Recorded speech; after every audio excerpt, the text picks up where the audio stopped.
Hello, everyone, and welcome to episode 132 of Two Amazon Sellers and a Microphone, brought to you by Solozo. And today, Chris and I are pumped because we're going to be talking with some other podcast hosts from Firing the Man. We've got David Schomer and Ken Wilson on to tell us their story about how they started their Amazon business and then fired the man. So, David and Ken, we're excited to have you on. Yeah, thanks, Chris. Thanks, Dustin. We're really excited to be on. Yeah, absolutely. Thanks for having us on. It's going to be a great time. Oh, yeah, no doubt. And we've been doing a little series called our Amazon Seller Journey. It's just because it's really fun. I think it's inspiring and it's encouraging for anyone who's getting into this business to hear the stories of other people who have done it. I mean, there's lots of ups and downs on this journey for sure. And it's good to hear those stories. So we can't wait to dive in and just hear all about you guys. Plus, we want to talk about your podcast. That's something, obviously, we're both on that same journey, and that's been fun for us as well. So we'll dive into that. But let's just turn the floor over to you guys. David, why don't you just tell us a little bit about your journey? Then we'll go into Ken's, and then we'll go through it all. So you got the floor, David. Absolutely. Well, the story starts about 5 years ago when I saw an ad, like a Facebook ad from some guru about making millions of dollars on Amazon. And I watched that after a day, like a bad day at work. Right. And it got me thinking of, what could I do here? And, around that time, my mom, I was home and my mom ordered laundry detergent on Amazon, and she is not tech savvy at all. And I come from rural Iowa, and so Amazon's been great. You can get all kinds of stuff and not have to drive 30 miles to the store. So saw there was a real opportunity there, and so just started it as a side hustle. My Amazon business, it's a private label business. Now, while I was doing that, I spent 8 years in public accounting. I worked for a consulting firm, did mergers and acquisitions, consulting, litigation support, business valuation. And that was pretty helpful in, running my own business. And so Ken and I met about 2 years ago at the St. Louis e-commerce meetup and really hit it off. And to be totally honest with you, my wife gets sick of listening to me talk about PPC and conversion rates and all of that stuff. And, same thing was going on in Ken's home. And so we found each other and would grab a beer once a week and just chat Amazon. And, our podcast, Firing the Man, is not too different. We still get together about once a week and talk about Amazon. And so that show's called Firing the Man, which we can get into a little later in the episode. But that's about me. That's awesome. And I got to touch on that because my wife used to say the same thing to me. She's like, can you just get your words out somewhere? And then she's like, you can, because I used to do the same thing, just talk about it. So it's like the podcast was a great solution for that. That's hilarious. All right, Ken, what's your story? Yeah, absolutely. So I'll break it down in like the 30-second condensed version. I'll try to. So, in 2001, I got laid off in the dot-com bust, and I decided to go into the military. Like, what else is there to do, right? So, joined the military, traveled the world, learned to trade. I was in network engineering in the military, tactical. Got out of the military, got a job with the Department of Defense in cybersecurity and network engineering. Worked for them for about 7 years. It's really tired of wearing a tie and jacket every day and dog and pony show. So switched over to commercial engineering, did that for about 7 years. It was funny. It was a Christmas break. My daughter and I were watching YouTube. She goes, Dad, I want you to see this funny video. I'm like, all right, whatever. So let's sit down. We're watching it on YouTube, and an ad pops up for, I can't remember who it was, but hey, come sell on Amazon. It was a Lambro throwing bills everywhere. And I'm like, this kid can do this. Like, what's going on here? So my daughter leaves. I'm like, how we high five. That was a great video. She leaves. I'm like, let me see what this is. So I looked at it and I was unhappy at the time in my corporate job. I've been promoted several times, no raise, just, the whole gamut. And I was like, let me just try this. So I set aside like $3,000. And within, 3 months, I had an LLC. I had spun up. I had products, no courses, just kind of figured it out as I went along. And then fast forward about a year and a half, I had everything spun up and running on Amazon, and I did get a course and learn a little bit. And same thing with David. It was like, my girlfriend, it was like, hey, you got to stop cornering me and talking to me about sourcing and PPC, and she's like, go and find other people that do what you do. And I'm like, okay. So I go and I look at Meetup, and I'm like, this is perfect. So went to the Meetup. It was David hosted St. Louis Amazon Meetup, and met him. And it was a really cool just to connect with like-minded entrepreneurs and hear about everybody else's journey.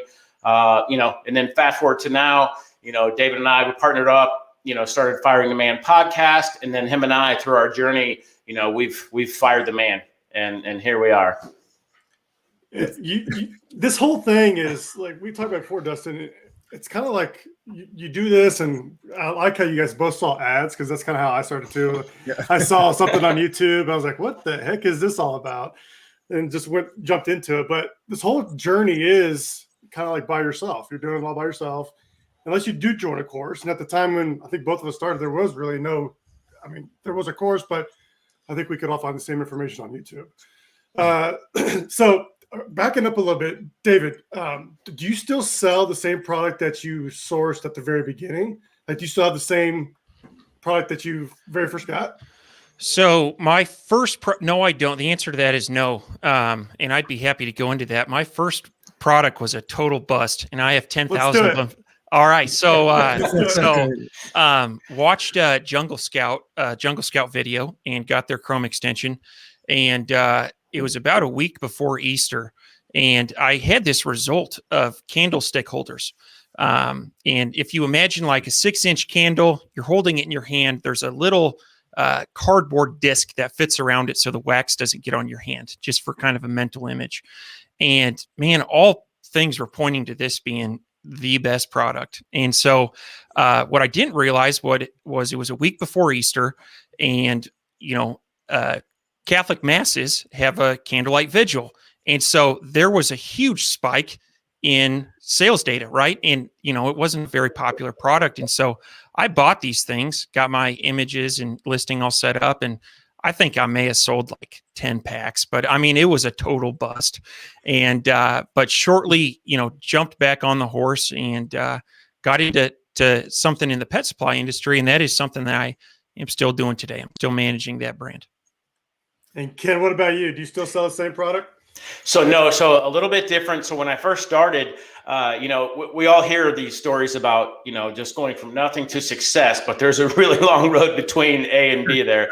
So when I first started, it was retail arbitrage. So I was going and learning the ropes, buying stuff off the clearance shelf, selling it, resending it in. And so I did that for probably a few months. And then I said, this is not sustainable and I can't scale it. And so I moved into wholesale. So I started getting wholesale accounts, and I moved into online arbitration. And I kind of ran through all that. And then I figured this is not something I can easily scale, and the margins are really small. So then I moved into private label. And the two brands that I started, I still have today. Most of the products are still there. Some of them are not. Some of them I've dropped, but for the most part. So kind of went from, the arbitrage all the way to the private label scene, and kind of learned how on the way. Do you both have a brand together that you both work on, or you both keep them separate? Yeah. So we recently formed 80/20 Capital, and Ken and I manage our 3 portfolio companies. And what we found was, I'm going to blow up Ken right now. He's a digital marketing wizard, and I'm an accountant. My brain is organized into rows and columns. And so in terms of like complementary skill sets, man, it doesn't get any better. And so we decided, as a solopreneur, you're wearing 10 hats. Yeah. And we decided that it would be best if we took 5 hats off each and swapped them. And now we're both working on things that we're good at and that we enjoy. And we've been doing that since February of this year, and it's been great. Do you find that you have a lot more fun working together than on your own? I I can I would speak to assume that. so. Yeah. Yeah, absolutely. Like for me, it's like David said, as a solopreneur, you guys know this. You're wearing 10 hats, and some of those hats, when you put them on, you're like, this sucks, right? or you're not good, or you're just not naturally good at it. Like Mhm. for me, spreadsheets. Like David is like a spreadsheet wizard, and so I'm like, here you go. I'm like, and it makes me happy. But yeah, like working on the things that I really enjoy. And the things that I've learned or I've studied a lot on, it's just my day to day. I'm happier. There's no, no question. Hey, Chris and I, we talk about this all the time on the podcast about how there's a lot of things in this business that, you're going to have strengths in one area, but if you're going to succeed better, if you can like outsource the areas where you don't have strengths or have experts working on it. And when you can partner up like that and have complementary skill sets, that's fantastic. Absolutely. To add on to what Ken said, we always say this in our business, 2 brains is better than 1. And I can't tell you the number of decisions that, I have done some preliminary analysis and I'm going to go route A. And then after talking to Ken, we end up going route B because we had great discussion and, he brought up some points that I wasn't thinking about. And so there really is a good synergy in our partnership, and you hear, 1 + 1 = 3. And I think that's been the case with us so far. I think the same would apply to your podcast. This is something that Chris and I have talked about as well before, is 2 people hosting a podcast actually is helpful. You get coming at some people from different angles, and it makes for a richer conversation, I feel like. Yeah, totally agree. And especially like interviews, you're going to think of some stuff and, your partner's going to think of some other stuff. And so it's just like, the synergy is like next level. I think if I had to do a podcast myself, I don't know, it might be a crap show. I don't know, but yeah, two and 1 is a lot better. I think. Let's talk about the time, that moment when you fire the man. You obviously reach a point in your business where you're like, if I just pivot and put all my effort into just doing this Amazon business, I could scale it multiples than what I'm doing now at my corporate job. What was that like? Because that's a big jump. Like, jumping into this is a big jump. I think quitting the comfortable or the paycheck, like quitting that, I think that's a bigger jump. So what was that decision like? How do you know when it was right to do? And right to do that decision? Sure. I'll jump out first. So for me, I like to talk about risk profile. Everybody's risk profile is different, so I'm a little bit older than most. I have my kids are a little bit older. So I'm a risk taker. I take more risks than others. And for me, I started 2 brands. And so I always wanted to have like a backup plan, diversity and different streams of cash flow. And so when my day job, for me, I hired a business coach about 6 months before I quit my job. And it was like, I need someone that's, the quickest way to get somewhere is find someone that's been there and ask them how they did it. Right. So I hired a business coach and I'm like, this is what I have going on. This is what I want to do. And, he kind of helped me. We put together a plan. And, all of my fears and all of the things I was worried about, I just listed them out. And then I just solved all of those.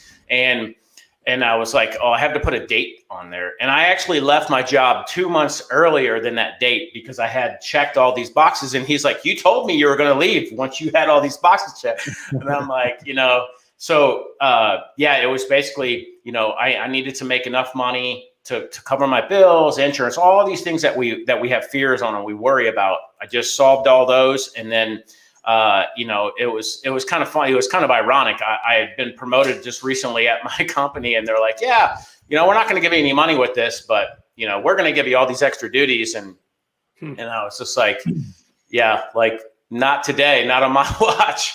And then I left. So it was super rewarding. But at the same time, there's anxiety, there's fear, like what's going to happen. And, but it's been over a year now, and well over a year, and then it's been great. It's a next level happiness compared to working for the man. How about you, David? Yeah. So to share a little bit about my story, this timeline kind of starts around when Ken and I started our podcast. So we were talking about what our goals were, and our goals were to fire the man, essentially, right? Grow our businesses to a size to where we could leave our day jobs and do this full time. And we had a brainstorming list of names for the podcast. And, I think maybe like second place was like going deep on e-commerce or something. But Ken brought up firing the man. And I really liked that, but it made me nervous because I was like, I had a good corporate job. I was making good income. I had a baby on the way. And I was nervous, like, what if people at my job find out about this? You know what I mean? Now you're committed. Right. So, so we decide, all right, firing the man. I keep my lips sealed. I don't mention it to anyone at work. And 6 months into it, Ken quits. He quits his job. He does what we said we were going to do. And I was like, oh my gosh, the pressure is on. And I ended up quitting 14 months after starting the podcast, and,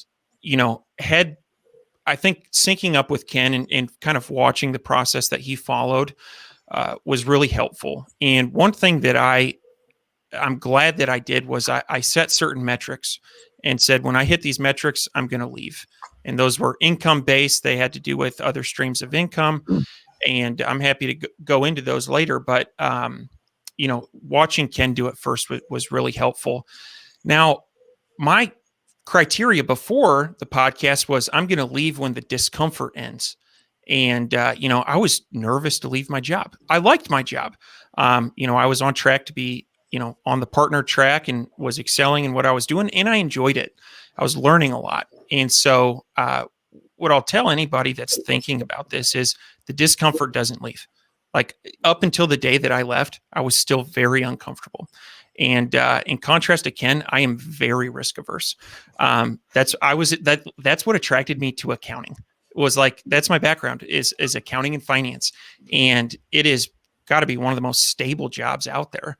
And that's one thing that I liked about it. And so being an entrepreneur and supporting a family on this entrepreneur income is scary to me. But just celebrated my 6 months anniversary, and so far so good. Really enjoying it. You wish you would have done it sooner? I don't. I think I timed it just about right. One thing that I did, which isn't necessarily e-commerce related, but I went and bought a couple rental properties, kind of took some chips off the table from e-commerce, and just a little bit of diversification there. And so that was something that just got me comfortable in that, all right, if Amazon closes your account, you'll still have some streams of income coming in. And, you hear people talk about passive income all the time. I have not found anything that's like truly passive. And so, but I will say, like, Amazon FBA, you've got someone doing your fulfillment for you. Boy, are there a lot of other things that you've got to do. But I will call it maybe like quasi-passive. And I would say that real estate investing also fits into that like quasi-passive category. I'm not trading my time for money. I'll say that. Yeah, to answer Chris's question, if I regret or wish I would have left sooner, I wish I would have started my company sooner, started my business sooner. I left, I think, at a good time, in the safe zone. I probably could have waited longer, probably could have forced myself to be more uncomfortable and left earlier. But what I do regret is not, I waited till later in life to start a business. I wish I would have started that earlier, for sure. Me too. Dustin and I talked about this. We listened to at the time, back in 2014, 15, there was only really like two good podcasts out there. You guys probably know who they are. We would just listen to them constantly. And I have flashbacks now, like, damn, I wish I would have done that sooner. Like I could have sourced a product like a month in and been, leaps ahead. But yeah, at the time I just was listening, gathering information. And it took me a little bit too long to jump in there.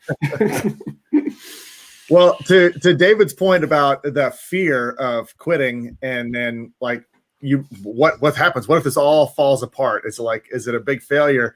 For anybody who's listening, I fired the man, and then 2 years later, things went a little bit south, and I had to find out ways to make more income. And what you learn is that I think a big part of this journey is you learn that you're capable of doing, like, you can start something and make your own business. And then, like you said, David, that once you get that feeling of that success, then you realize you can do it. Why couldn't you do it with real estate like you're talking about? Why can't you do it in other avenues? Why can't you, start a podcast or anything? You can do these things. So I think I'm more on the Ken side in the terms of the risk taker. Like, I probably quit way too soon.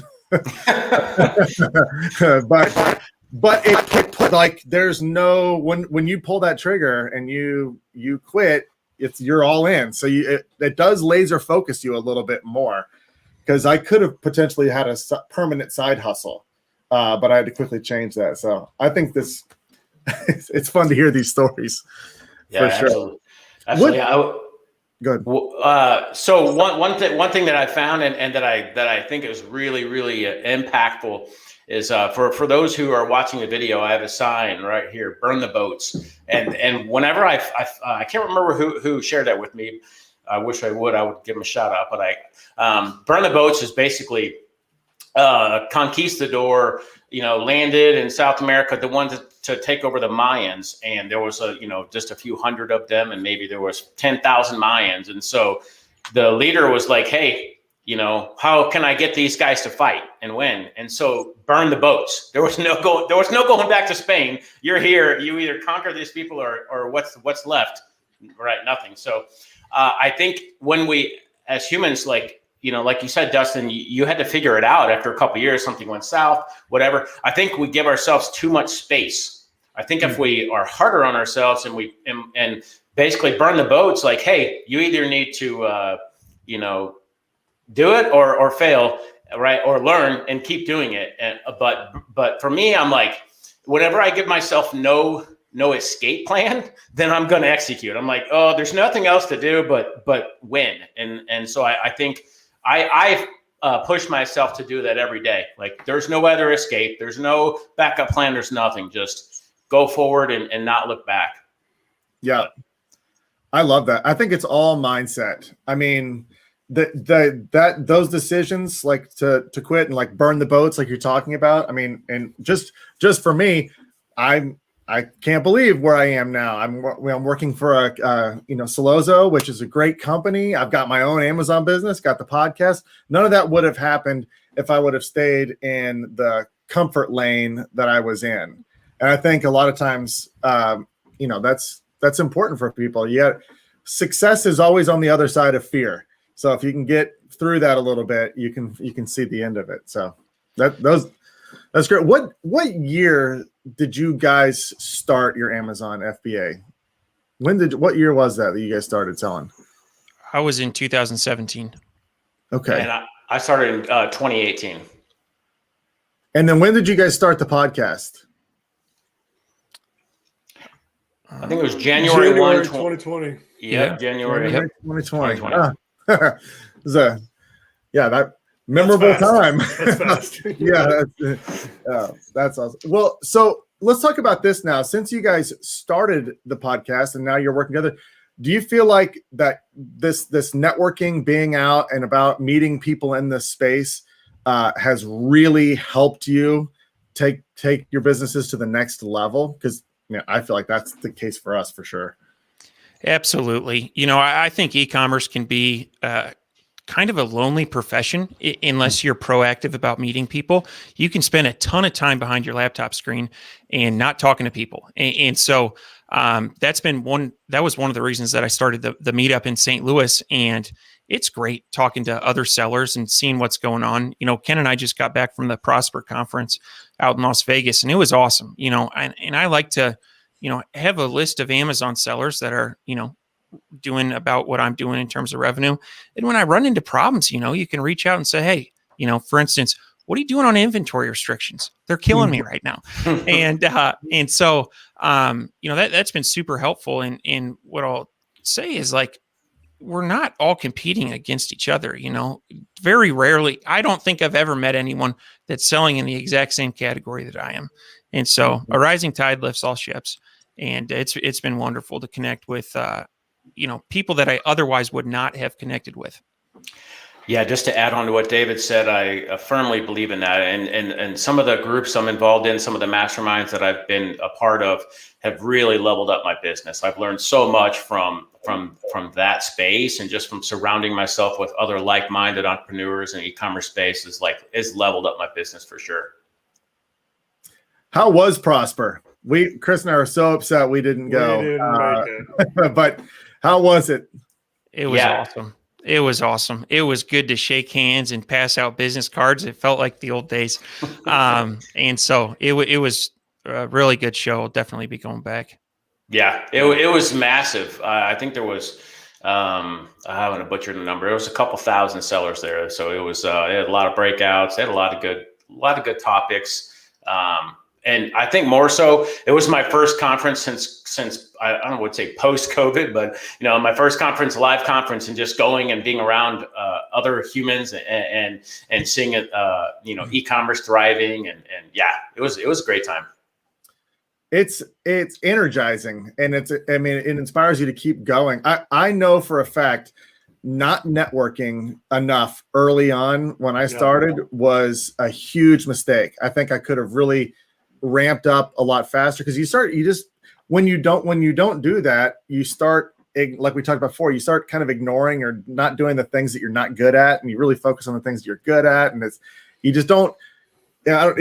don't get that motivation of what you're talking about. And the Amazon community is so interesting, because once you get network, everybody likes to share information. I mean, for the most part, you got people out there that don't, but for the most part, everyone likes to share and help each other out. Like you said, the rising tide lifts all boats, and it's so true in this community. And that picks up what we were talking about before we came on. We didn't realize you guys were in Missouri. You're both around the St. Louis area. We're in Kansas City. You asked what the Amazon seller scene was like here, and there's not a whole lot. We need to start the Missouri meetup and just get a whole bunch of sellers together for sure. I'll tell you, have you seen that movie Field of Dreams with Kevin Costner? Yeah. Yeah. All right. So there's a famous quote in there. If you build it, they will come. And I'll tell you, if you guys form a Kansas City meetup, all you got to do is build it. People will come. People will show up. It has been, in terms of building things, it's always, I'm always very optimistic going into something, and performance, generally is under my expectations. In most ventures I get into, the meetup has been great. It's $15 a month for meetup, and you make a group, find a bar that you can rent out a back area, and usually it's free. You just have to have a tab of $200 or something, and it's great. So anyway, if you guys build it, they will come. All right, we're going to build it, Chris. We got to do it. Yeah. Everybody who's listening, who's close to the Kansas City area, get ready. We're starting. I'll just drive to St. Louis too to hang out with these guys. Yeah. Yeah. St. Louis ain't We'll make a road trip to KC for one of you guys to meet us for sure. Next time the Royals play the Cardinals, we'll come down there. There you go. Right. There you go. Ugly. Perfect. Could get ugly. Right. Good times. Yeah. What's next for you guys? What are you guys? What's going on in the future? You started your business together. So what's going on next? So what's going on next? So I would say we're expanding. We're going into Amazon International. We're going into Walmart, and David's got a huge M&A background. So we'll be looking to acquire brands and kind of grow that way, build our team. So we have a lot of stuff in the future. But expansion, diversity, expansion. Amazon's always throwing curveballs. So, how can we build a sustainable business, increase the value in that, provide security, build a great culture, great team. Absolutely. Yeah, I would say international expansion, and we're also getting into Walmart. We've got all 3 portfolio companies accepted into WFS. And so, we're making a big push there. And if I had to take this to Vegas and place a bet on it, I would say that Walmart's market share is going to double in the next year. If you look at their infrastructure, and this is the reason I think this, and keep in mind, this is speculation. I don't have any inside info, but if you look at their infrastructure, I mean, they have warehousing and buildings all over the world, really, but specifically in the U.S. And in terms of logistics, debatably, if not number one in the top 5 logistics companies, worldwide. They invented just-in-time inventory. And so, do I see eBay tripling in size in the next 5 years? I don't. But, I do think that Walmart is I feel like we're trying to get in at the ground level, and they've made huge investments to their online platform. And so that's something that I see there being a big opportunity. And, if you're already selling the products, you got the photos, you got the listing, you got the keyword research, you might as well throw it up there and see what happens. 100%. I think Walmart is in a space now like where Amazon was when we started selling. I mean, I started selling in 2014, and that's sort of like, I feel like the level of where Walmart is. And you bring up a good point. I've always thought this. I mean, there's a Walmart everywhere. How Walmart should be able to do like 2-hour delivery to almost anybody. It's amazing. Yeah, they have 10,500 retail stores in the U.S. Yeah, they're everywhere. Yeah, you would think with that infrastructure that they could catch up and put pressure on Amazon. And that'll be interesting, because it'll be interesting to see how those marketplaces might compete for sellers. I mean, I don't know if fees will be adjusted or what will happen when that becomes much more competitive in that space. Yeah, I'm hoping that you see the competitive markets, reach an equilibrium. And I think competition here is good. Amazon, in terms of market share, I don't think they can grow a whole lot more, north-south. I think they can go east-west in terms of, new markets and whatnot. But in terms of like penetrating additional market share, I don't see it happening. And so I think this year what do they account for? Like, is it 45% of all online retail? It's something like that. But, I don't think you're going to see them, increase that much more. And so we'll just have to wait and see. I hope, and, Amazon is like that cool older brother that sometimes beats you up. And 2021, they've beat us up a couple times, and on these inventory restrictions and on all kinds of stuff. And that's fine. I like Amazon. I'm an advocate of Amazon. Amazon's what allows me to fire the man, right? Mm-hmm. But boy, have they been kind of challenging to deal with this year. And so I'm looking forward to, competitive pressures, having, sellers leaving or at least expanding into WFS. Yeah, one thing to tack onto that is specifically for Walmart and the competitiveness will help all of us out as sellers. And everybody listening to this, Walmart released a few weeks ago that their WFS program, if the inventory is in before, believe it's October 15th, you don't have any Q4 storage fees. And I was like, holy cow, so they're really putting pressure on Amazon now. It's like, so I think they're listening, their ears open. What do sellers want? And let's go and let's get in this game, and battle it out. So it'll be interesting to see how it plays out over the next 6-12 months. Yeah, it feels like they're on a collision course, and somebody's going to go over another person or something. It feels like they're coming close. Yeah, for sure. That's what makes all of this fun. I mean, in some regard, this is a game, and the rules and the playing field just kind of changes constantly, and so you stay on your toes. It is the complete opposite of a corporate job where every day you go in and you do the same thing, and change takes 2 years to happen in a corporation. In this field, it's daily. And then you have all kinds of factors. I mean, maybe a pandemic shows up and changes everything in your business. To me, that's what makes it so interesting, and that's why it makes it so important to constantly have conversations like this and network, so you can try to be ahead of the curve, like you guys are doing now with Walmart. I think it's it's always fun to explore other avenues of where you go. What are there other marketplaces you guys are looking at as well? Besides the international markets, or are you sticking to Amazon and Walmart right now?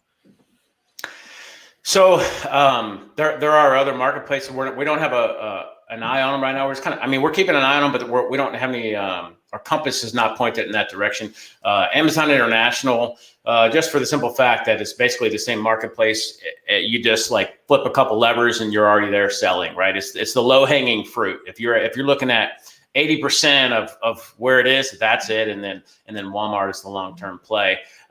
It would be nice to get an invite into Target, but that's the invite only. Other than that, nothing is jumping out at me. David, you? Yeah, I would say international expansion has been our big push recently, and this may be common knowledge. I didn't know this until we got into this, but when you go into, say, like Amazon UK or Amazon Germany, all your reviews come with you. And so if you have a moat of reviews, when you go over to these international, if you have 10,000 reviews, those 10,000 reviews come with you. And if you look at the speed at which you get reviews, presumably you're in more marketplaces, you're making more sales. So it's just going to kind of speed up that hamster wheel a little bit. And so I think it's something that, I'm glad that we're making the push, and it has been, so far so good. But I would say we're not fully into all of the markets yet. We're still going through like the VAT process and all of that. We'll have to have you guys back on after you've gone through this international expansion, because that's something that obviously we're very interested in. I've sold in Canada before. That's, it's a good experience to sell in a different marketplace for sure. And you're right about the reviews. I mean, I learned that as well just by creating that listing. I'm like, oh my gosh, all my reviews came over. That is a nice head start compared to what you do when you launch a brand new product. So we'd love to have you guys on and just hear all the, the successes and challenges of expanding internationally. Because I mean, it's not going to be super easy. I mean, there's a lot of, like you talk about, the VAT and stuff. There's a lot to jump through. Yeah, it's like we always think about it. If something is hard to do, then not a lot of people are going to do it, right? So the more hurdles we're jumping, it's like, it almost makes me excited. Like, yeah, all those other guys are not going to do this. So yeah, we'd be happy to come back on and share that experience. So it's been an interesting process so far, but definitely I think it's going to be worth it for sure. Yeah, we'll definitely get you guys back on. And you're 100% right. If it's challenging, there's less competition. Just across the board. I mean, that's we talk about that all the time. And sometimes when Amazon does things like inventory restrictions, it is challenging. It's a pain. But if you can overcome it, it can be advantageous for sure. So we'll definitely get you guys back on in the future. I want to hear all about that international expansion. It was great hearing your stories today. Loved it. So thanks so much for joining us. Yeah, appreciate it. Thanks, Chris. Thanks, Dustin, for having us on. Great time. Absolutely. And we're going to have you on the Firing the Man podcast. I just like to let this conversation keep on rolling. Absolutely. We'd love to do it. Absolutely. So thanks again for joining us. Everyone who's listening, if you like content like this, if you want to hear great stories of other sellers and be inspired so that you can go fire the man, make sure that you subscribe to our podcast. Also, go to Firing the Man. You got to listen to these guys a lot of times. Subscribe to their podcast. You can watch our live streams on Sellozo's Facebook page, on Sellozo's LinkedIn, and also on Sellozo's YouTube channel. So make sure you subscribe to those, turn on notifications. You get notified when we go live. And if you're currently selling on Amazon and you are struggling with your PPC, you'd like to just stop doing all that manual work, Sellozo can help you. We can help automate and optimize your PPC for you. So go to Sellozo.com. You can book a call you'll get either Chris or I, and we'll walk you through the platform. We'll show you all about how Sellozo can help you with your PPC. Thanks, everybody, for tuning in. David and Ken, we'll catch you next time.